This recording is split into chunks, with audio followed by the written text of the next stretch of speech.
Some mornings you just get out of bed and you immediately think, today is going to be badass. I think today is going to be one of those days. We decided last night, impromptu, that we're going to take a trip to the Grand Canyon after the trip to Sedona last week went so well. So we're quickly packing up the truck and going to be heading on the road, hopefully getting out the door before lunchtime. Spend the evening up in Williams, and then tomorrow we're going to spend the entire day seeing as much of the Grand Canyon's rim as we possibly can. Looking forward to it. It's going to be awesome.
12:30 means lunchtime. The first place we hit up on a trip was local juicery in Flagstaff.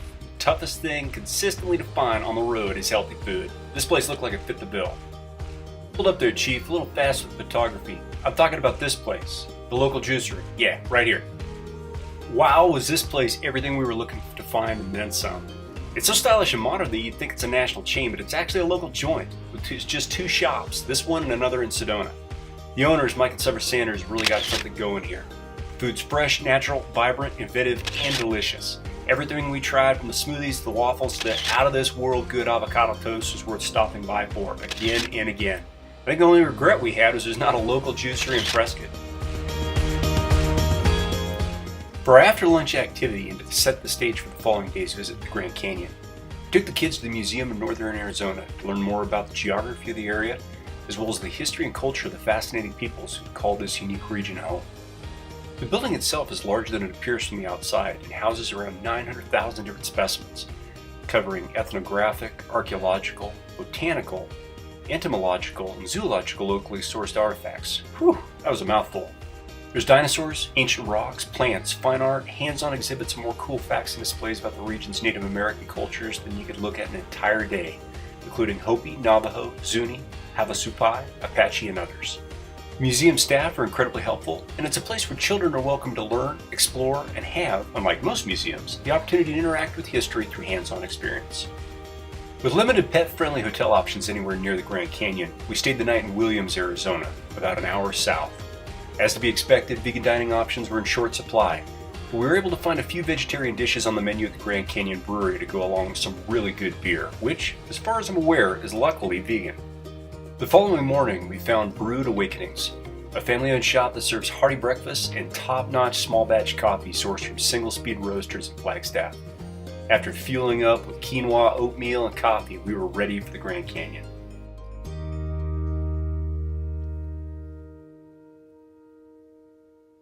We stopped by the National Geographic's Grand Canyon Visitor Center on our way and quickly left. Unless you're looking to purchase a helicopter or a jeep tour of the canyon, high-priced trinkets, or have a mad hankering for Pete's Hut, your time's probably better spent exploring the Grand Canyon itself. So we just got to the Grand Canyon. We showed up at Mather's Point, or at least we're heading that direction right now. Couldn't have picked a better time of year to be here. It's about 50 degrees and you definitely need to dress for the weather, but it's absolutely beautiful outside and there's a very limited number of people. So parking's plentiful and the pathways aren't crowded. So we're probably about an eighth of a mile from the point and hoping to get some really good video from that vantage point. But these views just absolutely cannot be beat. It's breathtaking.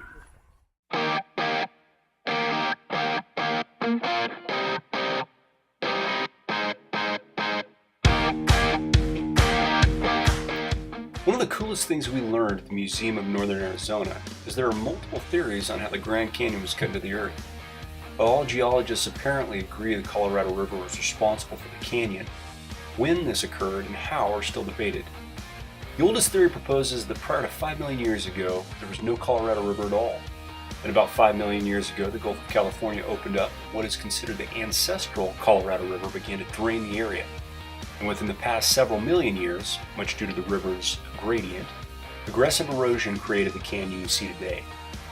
A second and third theory of more recent origin suggests the initial formation of the Grand Canyon may have begun upwards of 75 million years ago, so there's quite a disparity between the three theories. Whatever the Grand Canyon's past might entail, its future is just as unclear. Most likely, over the course of hundreds of millions of years, the canyon's width and depth will greatly increase as the Colorado River continues to cut through Precambrian era rocks that are resistant to erosion, as well as softer rock that will wash away more quickly. Eventually, the beautiful gorge that millions of people visit every year will be reduced to a broad plain.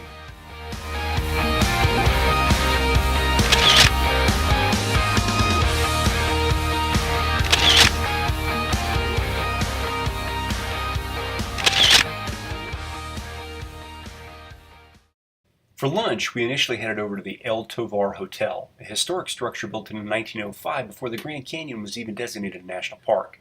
It's perched right on the south rim of the canyon and offers a truly picturesque view. We had no such luck eating here, however, as we arrived too late for lunch, too early for dinner. While I can appreciate the history of the place and I'm glad we got a chance to see it in person, I was mostly happy that my original plans to stay here fell through. The lobby of the place is dark, stuffy, cluttered, and in desperate need of a renovation.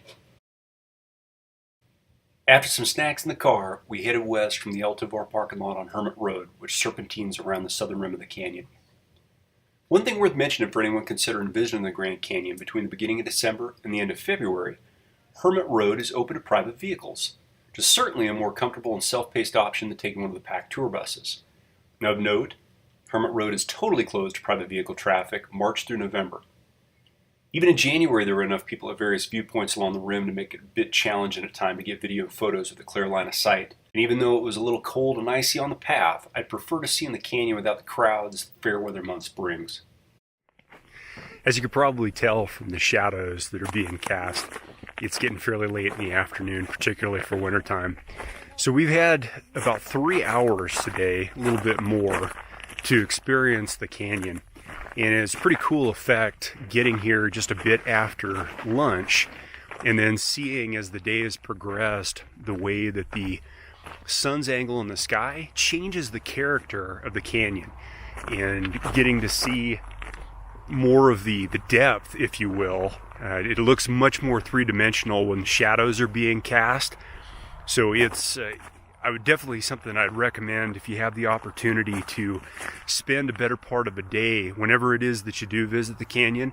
I think that you'll find the experience is much more rewarding, getting to see the way the character and the presentation of the canyon changes as the day goes on.